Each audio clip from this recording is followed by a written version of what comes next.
You know that there's going to be a big storm and there's going to be wind-driven rain. I do construction for a living, so there was no doubt in my mind that there was going to be water somewhere. And there are usual suspects. The usual suspects are the basement or around windows that are not under a covering. The wind is going to come through. Your contractor doesn't have to have done anything wrong, because if you have mortar, which is a cementitious material, and it's up against a piece of metal, the shrinkage in the mortar alone is going to leave a gap. In an ordinary rainstorm, you have no problem at all. You might have a little bit of penetration that you will never notice. But on a hard wind-driven rain, it's going to come through, and it's going to come through in volume. Your leak is not necessarily where the penetration is, because the water is going to run along the boards until it finds a place to come out. And people will notice that in one storm they'll see a leak, and then the next storm it's in the same place. That's because water leaves a chemical memory. And so the water will follow that chemical trail that existed from a prior storm. That's why it leaks in the same place. Sounds like insects, like how insects Right, do that. kind of like insects. Now, in a storm, the real key is there's not a whole lot you can do in the middle of a storm to stop the water. So what you have to do is think about containment. If you have a battery source and you've got to prioritize, if there's water in the basement, you use that battery for your sump pump. Because the more water you can keep out of the house, the better and easier the cleanup's going to be. So you guys, your basement was okay? Our basement was okay this time. Other storms coming from other directions, if it had come from the other side of the house where the window wells are, there's nothing you can do. The water's going to come in. So what you have to do is have a plan. A pile of newspapers is probably your best resource in a storm. They're very absorbent, and unlike towels, they don't hold the moisture on whatever surface you put them on. So if you have a stack of newspapers, so what we did was there was a leak above the window. I went downstairs, got a small flat board, and screwed newspaper up so that it caught the water. The reason for doing that was not anything to do with the window. The window was already gone. But what we could do was we could prevent the water from soaking the boards of the floor, because replacing a wooden floor is way more complicated than replacing a window. And apparently you did a good job, because it's all Yeah. using the water meter, and Yeah. and your boards are pretty much Yeah, the dry. boards are dry, and quite frankly, one night of the drying equipment, most of the wall, except where they had to cut it out, it's essential that anything that was moist, you have to get rid of. You can't let it dry out, because mold will grow, whether you see it or not, and if you have asthma like I do, that's essential. So tell us about the quick action. So how long has your room been? Well, and the trick in any storm, the trick is to get to the top of the list. You have to figure out a way to get a contractor. There are 3 ways to do it. One is look out your window. One of your neighbors may have gotten up in front before you, and if you see a contractor truck in your neighborhood, go talk to them. They're there, and there's an economy for the contractor. So if they can stay and do a quick triage, if you get them to do a quick triage, you have just gone to the head of the class. Second method is call everyone you know. Someone had a problem like this before, and they have a name of a contractor, and if you tell them that you were calling them because of so-and-so, guess what? You go to the head of the class again. The third method is, if you have an insurance company, they have a set of local contractors they work with. If you can't find anybody else, go directly to your adjuster and say, who do you recommend?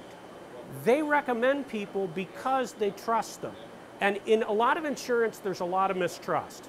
But I will say in homeowners insurance, it really doesn't generally work that way.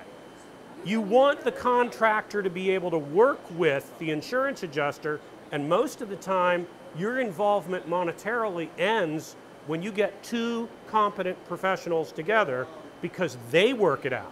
You need to make sure they're doing all the work you need, but as long as they're doing the work you need, they work out the price. And there's a benefit to using the insurance contractor, because they get a discount from someone they use in volume, And if they get the discount, they have less reason to haggle with you over the little items because you've saved them on a big item.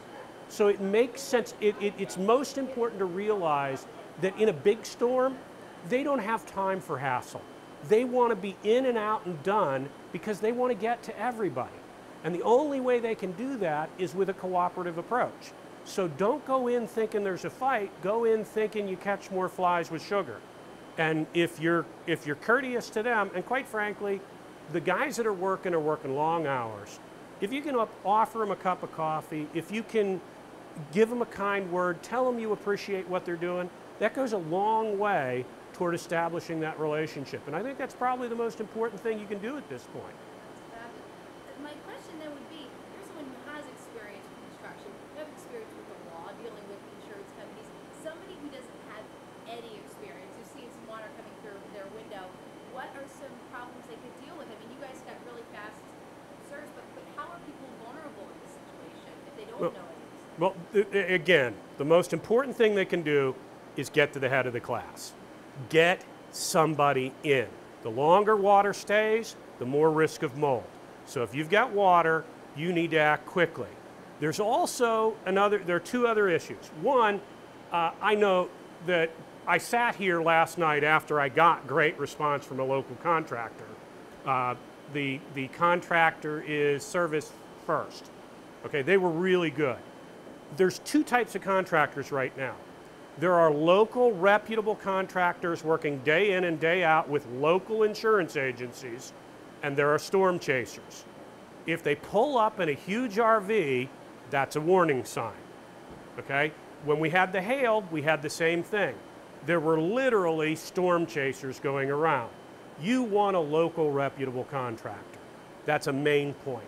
The other thing is I actually sat down and I had friends in other parts, other states, and they had questions. And so I sat down, and even though I don't do insurance claims, this is not my area of legal practice, I decided to sit down and I wrote out a blog at Andrew Barbin at blogspot.com, and it's Andy versus Sandy tips regarding window claims. And the idea behind it is it tells you how to document the claim. It tells you what pictures you need to take. You need before and after and during. You can't, digital cameras, you can't take too many pictures. In addition to that, the blog goes line by line, all the different things I said to you, but it also says, okay, you've gotten the estimate, how do you get Tinkers to Evans to Chance? And the real key here is email. The contractor has email, the adjuster has email, the estimator has email, you have email. Trying to track people down during an emergency where they're going all over the place, cell phone or telephone, not your best bet. Emailing people and helping them exchange information by email, I uploaded all my pictures to Google. All my pictures from Google, I just send a link to the estimator, the contractor, the insurance company. Sure, they're going to come and take their own pictures, but having that available resource makes your claim easier. The easier the claim is, the faster it gets paid, and I can tell you, I can prove that because the storm was over yesterday. I have a check for the reconstruction portion of that window you filmed on the table with the insurance company's guide. And the other thing I would say is don't tell either the contractor or the insurance people when you want them to be there. In this situation, you need to make yourself available. They're trying to serve thousands of people. Take a day off, make yourself available, get it all done in the same day. And quite frankly, if you can get the contractor and the adjuster there at the same time, that is their preference. That's the home run if you want your claim done. Great. Well, you're the poster child of getting this done right, so I really appreciate this. People are going to find this very, very valuable. I guess final question for you. If you want to hit the Wills for Heroes, just so you have it in the can. So we can have it. And if you don't use it, you don't use it, but I know the Bar Association would appreciate the plug, and it's a good way to thank, to bring up the thanking the first responders. So this is just a kind of a coincidence that it happened Yeah. on a day before a lot of these first responders had it. So what do you guys do? What do you Okay. service do you put out there? the Pennsylvania Bar Association has an annual program that coincidentally was located in our county Saturday, okay? You would have to check the bar website. There is a page for it, Pennsylvania Bar Association org website, but they go all over the state. And they have a specialized computer program, and what we do is lawyers volunteer time, law students volunteer time, kids like my son, Jake, volunteer time. They come in, and first responders, police, and firemen, and their spouses are given free wills, and they're given free powers of attorney for financial and free medical powers of attorney.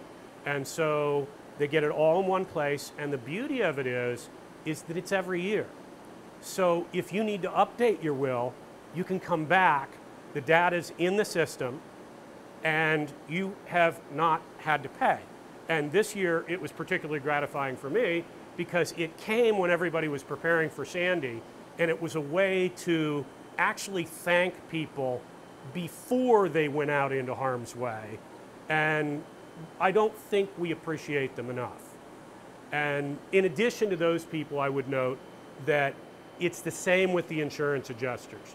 It is really hard after a big storm to go to so many people who have had so much damage. Our damage is trivial, but those adjusters have to go see homes where people's lives, their memories have been destroyed.